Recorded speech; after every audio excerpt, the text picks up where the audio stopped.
Today I'm going to be doing a review of this Cub Cadet RZT S 46-inch zero-turn ride-on mower that we've had for nearly 5 years. I'm going to talk a little bit about the features of the mower, talk about the main reasons that we chose this one over the other options available, also talk about a couple of the pain points, and of course do a little bit of mowing. So starting at the back of the mower, we've got the engine, which is a Kohler 23 horsepower twin cylinder engine.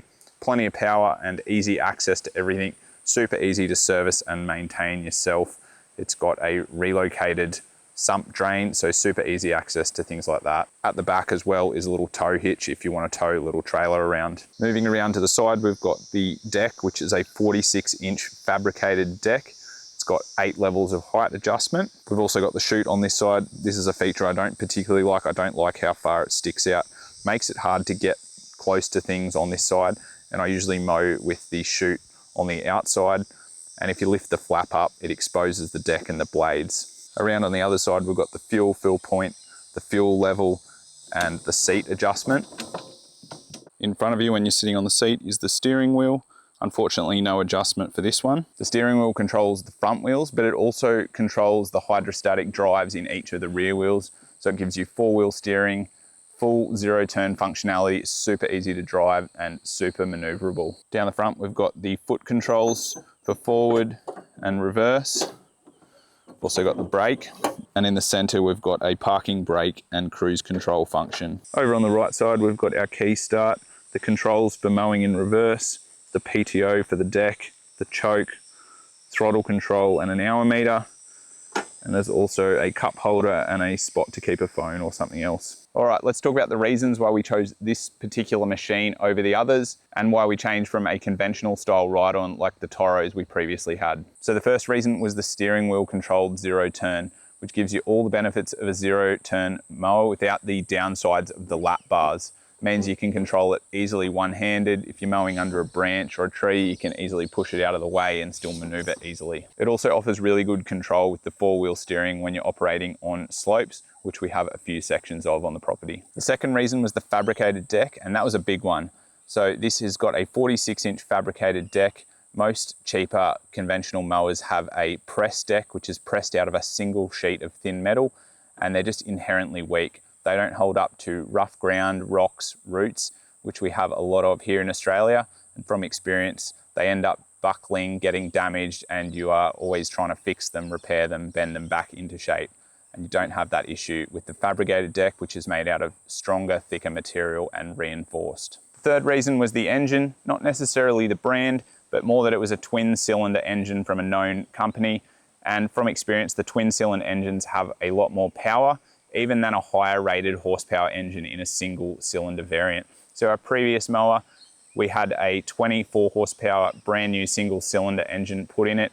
It tended still to bog down a lot more compared to this 23 horsepower with the twin cylinder. The last reason was the price point. It simply offered the best value compared to other similar machines on the market at the time. So how are we finding the mower after nearly 5 years of use? Well, overall, very happy with it. It cuts really well, it maneuvers well, it handles well. We've just had to do basic servicing on it, change the blades once, one set of deck belts. Parts seem to be a lot cheaper than when we had the Toro. It's also a lot faster than the conventional ride-on we had. I would say on average 25 to 30% reduction in time to mow the same area, just because it moves a bit faster and it's a lot more maneuverable, so you can get around a lot quicker. It's not perfect though. There are a couple of little pain points. The biggest one for me is that it won't just let you mow in reverse. As soon as you push the reverse pedal, it cuts the PTO to the deck, and then you've got to turn it off and back on again, unless you engage the reverse mowing function before putting it in reverse, which involves turning the key back, pushing a button, waiting for a light to come on.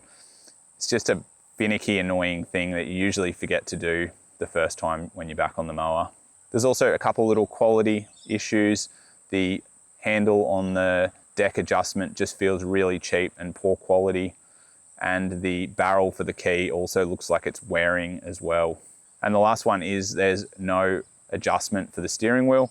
For me, it sits pretty well, but depending on your size and height, I think having a bit of adjustment there would be good.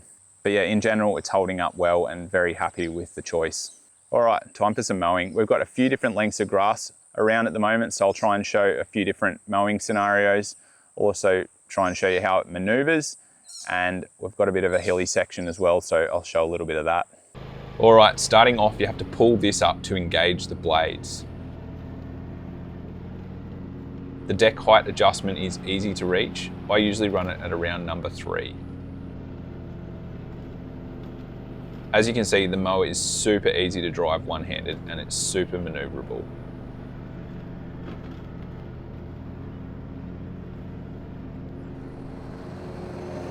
Starting here with some fairly short grass, which it cuts nicely at full speed.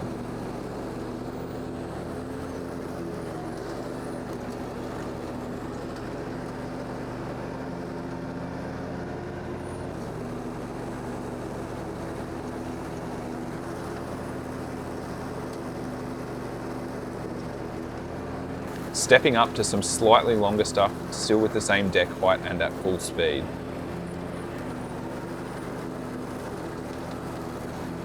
Now this stuff was a lot thicker and at full speed it ended up stalling the mower.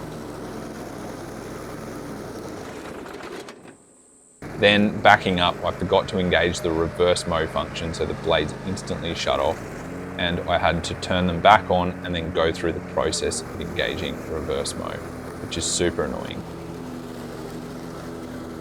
Coming back through this same length stuff at slower speed was completely fine though.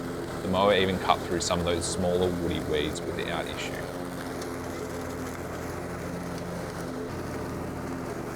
This stuff was super long and thick, as you can see, but with the deck up and a lower speed, it gets through it without bogging down, although not that cleanly.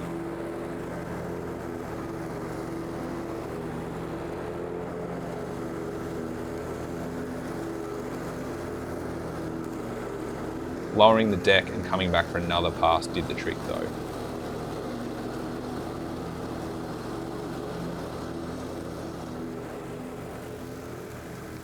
Here I'm mowing around a couple of fruit trees and you can really see how well the mower maneuvers as I get in close to those trees.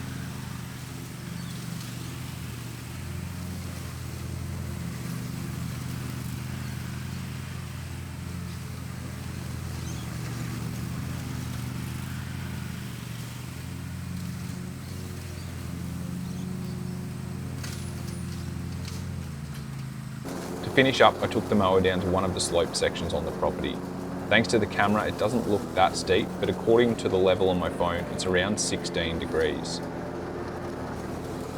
It handles really well on the slope, steering is still easy, and it feels really stable.